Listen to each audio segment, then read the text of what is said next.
Marxist मास माध्यम अध्याय 15। भगवान कहने लगे, हे ब्राह्मण, आपके प्रश्नों का उत्तर मैं क्रम से देता हूं, सुनिए। मार्क्सिस्ट मास में केशव का पूजन कीर्ति के साथ करना चाहिए। हे वत्स, सपत्नीक ब्राह्मण की पूजन करने से हम ही पूजित होते हैं, इसमें कोई संदेह नहीं है। गोदान, भूमिदान, वस्त्रदान, शय्यादान, अलंकार दान तथा मुझको प्रसन्न करने वाला ग्रह दान करें। समस्त दानों से 3 दान विशेष कहे गए हैं, एक पृथ्वी, दूसरा गो और तीसरा विद्यादान।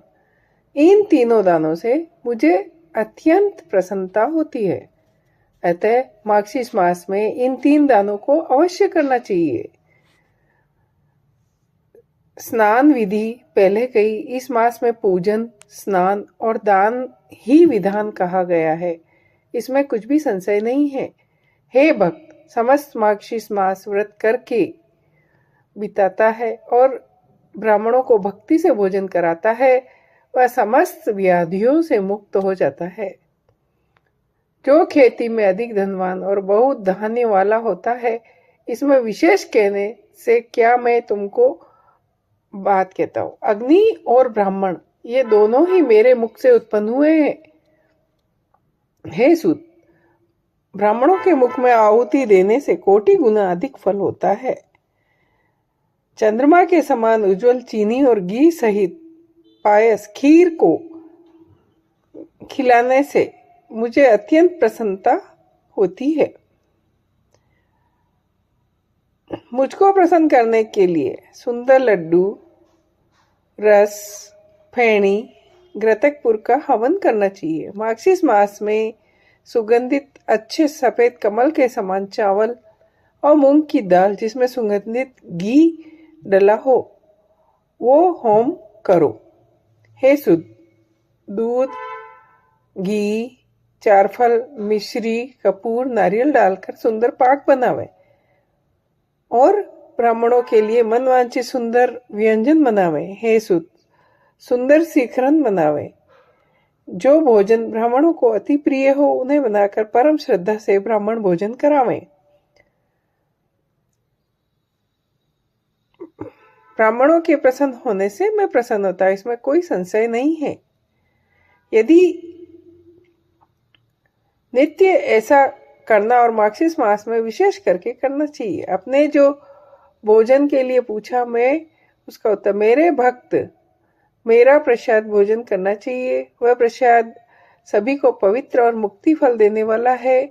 जो प्रतिदिन मुझको अर्पण करके शेष प्रसाद का भोजन करता है, वह एक एक दाने में सैकड़ों चंद्रायण व्रत के पुण्य का फल को प्राप्त करता है।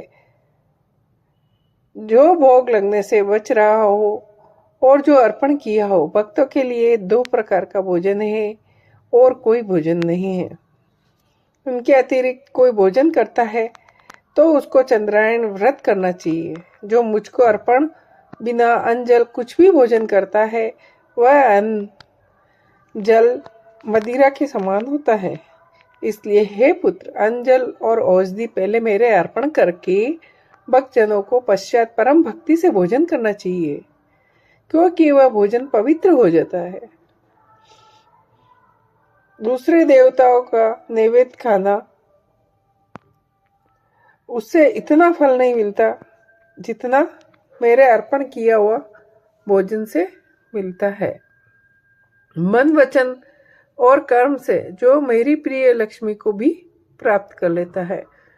मार्क्सिस्ट मास में विशेषकर मेरा नाम कहना चाहिए। मुझको प्रसन्न करने वाला कृष्ण कृष्ण कहना उचित है। जो मनुष्य मुझको कृष्ण कृष्ण कहकर नित्य श्रवण करता है, मैं उसको कमल के समान उद्धार करता हूँ और नरक से बचाता हूँ। हे वत्स, जो विनोद से, दम से, मूर्ता से, लोभ से, छल से भी मेरा भजन करता है, वह भी मेरा भक्त दुख का भागी नहीं होता। हे मनुष्य, मृत्यु के समय कृष्ण नाम का पाठ करते हैं। जो पापी होने पर भी यमराज को कभी नहीं देखते और विष्णु पद का भागी होते हैं।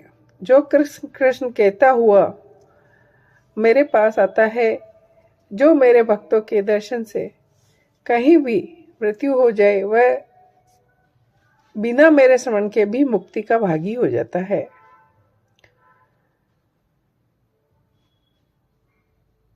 जैसे प्रयाग गंगा, शुक्ल में नर्मदा, कुरुक्षेत्र में सरस्वती, वैसे ही श्री कृष्ण का कीर्तन श्रेष्ठ है। संसार रूपी समुद्र में मनुष्य बिना श्री कृष्ण स्मरण के दूसरी और कोई गति नहीं है।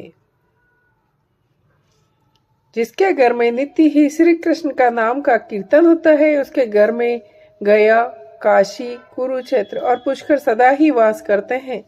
जिसकी जीवा निरंतर कृष्ण कृष्ण कहती है, उसी का जन्म सफल है।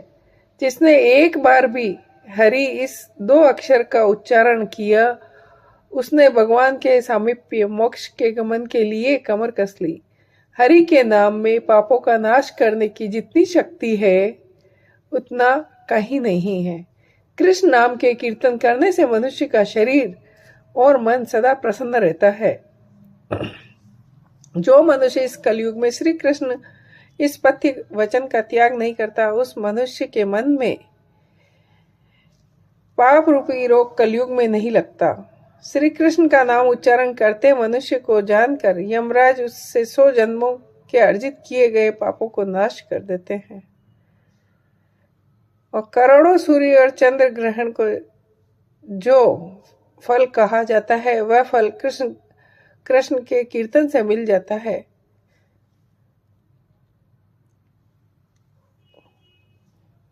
कृष्ण नाम के कीर्तन से सब पापों से मुक्ति मिलती है, इसमें कोई संशय नहीं है। जो मनुष्य तीनों संध्याओं में प्रातः, मध्याह्न, साय काल में श्री कृष्ण के महत्व को पढ़ता है, वह अपनी समस्त मनोकामनाओं को प्राप्त करते हुए परम गति को प्राप्त होता है। जय हो। मार्गशीर्ष मास माध्यम, अध्याय 15। भगवान कहने लगे, हे ब्राह्मण, आपके प्रश्नों का उत्तर मैं क्रम से देता हूं, सुनिए। मार्गशीर्ष मास में